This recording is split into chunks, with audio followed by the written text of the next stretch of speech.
Yes. Do any of the shelters have places where you can bring your pets?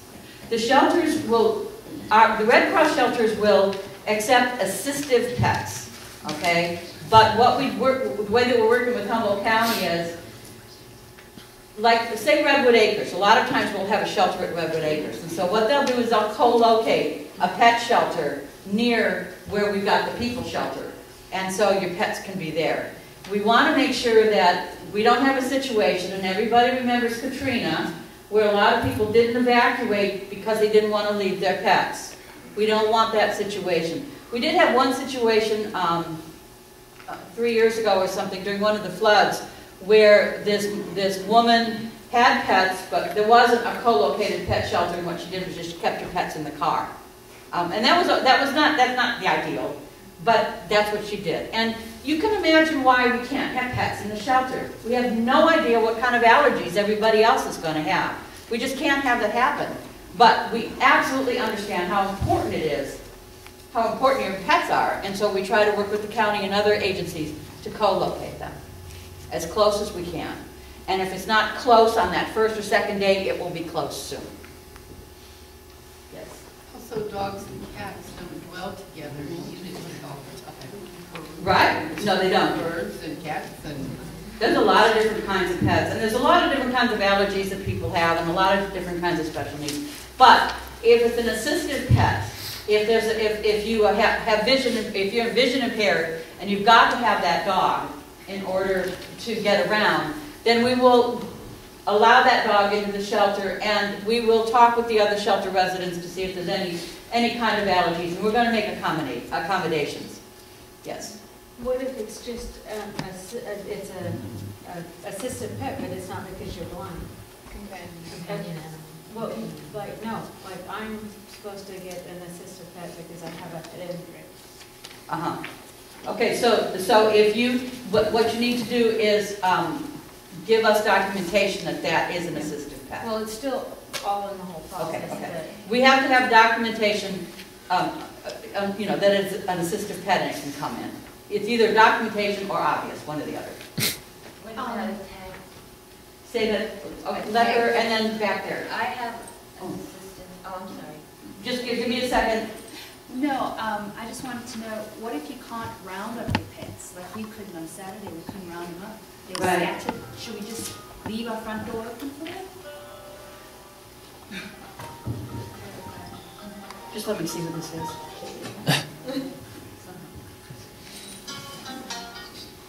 Hello? Yeah?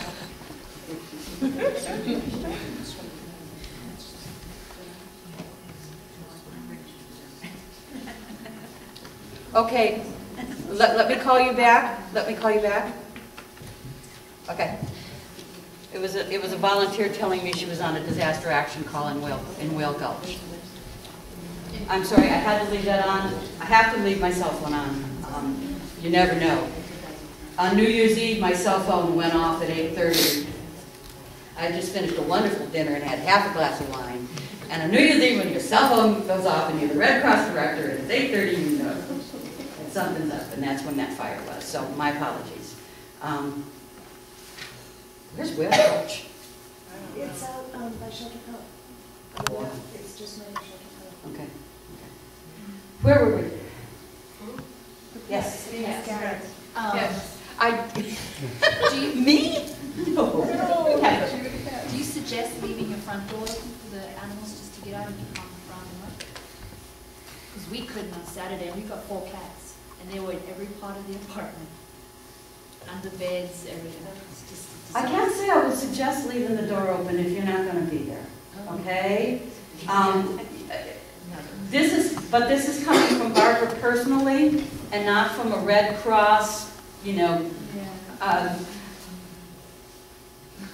You're going to have to figure that out on a case-by-case basis. I know that a lot of folks lost the pets, and they were outside already, and they scrambled, and the Humboldt County Sheriff's Office and animal people are asking the folks who can't find their pets to please contact them, because they have had a huge influx of pets, and some of them are owned, and people just can't find them. So it's better just to leave them inside, because they're indoor cats.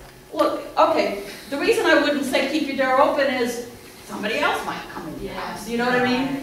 I'm just thinking about your personal belongings, and that's what I would say. Or like with my cats, if they got out, they'd never come back, especially if they were scared. Yeah, that was my biggest.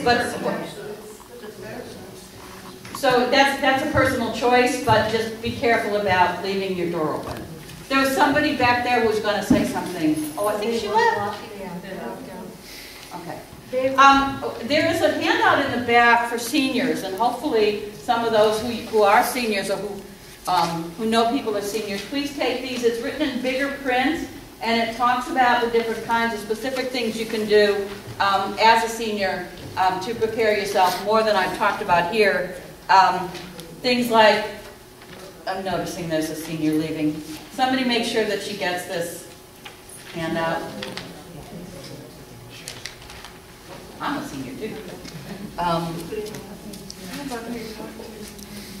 One of the things that I wanted to talk about with that is, I noticed you have an assistive piece. Okay, so something in your disaster kit, something on your person needs to let people know that you need to walk with that. Because maybe you and that are separated after an earthquake. People need to know to look for that. Or to get you one of those. Okay? Yes? Oh. Which one? I don't have a... Okay, go you first, then you. Okay. And the tsunamis are not, it's not only the ocean. It's also sometimes parts of the rivers. Yes. So a lot of people just think it's the ocean, but it'll come up the river too. So to be careful of that. Yeah, those are pretty good maps that are, and they've been vetted and looked at over and over again by experts. And so those maps in the back of Shaky Ground give you a pretty good idea. And you're right about the rivers. Yes. Something that I would like you to cover is where to put these kits when you get them. Right, where to put these kits. Okay, this kit goes in your car. You got a car. Where I have my kit, I have a house with a garage.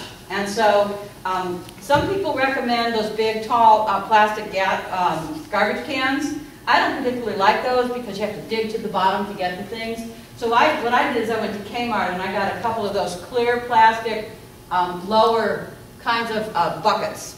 Not buckets, but tubs. Thank you. With the semi-locking caps, and that's where I put my goods, and I can see what's in them. And then I put them up against the wall between my garage and my house. So what you have to do is scope out your house and figure out the best place to put it. For some people, it's in a closet. It depends on what you've got available. Yes. And one of the disaster preparedness closets that I went to, they said close to the front door, because if something happens to your house and it's in the closet, you can't get to the kit. Well, that's why, yeah, that's right. That's a good point. My kit in my car is what I would get. So the kit, okay. Good point. Let me get clear on this. So there is the disaster kit, the big disaster kit that has your food and all of that in it, that you use if you're going to be in your house for an extended period of time after disaster, and there's, the stores aren't open or whatever. Then there's a kit like this that's somewhere near the door. You're exactly right. That you could pick up and go with. I was not thinking about that because I have a different plan in my head for me. So thank you very much. So near the door somewhere. Just like my princess phone is in the drawer right underneath the jack where my cordless phone is. I can just get it and plug it in. So thank you for that clarification. I needed that.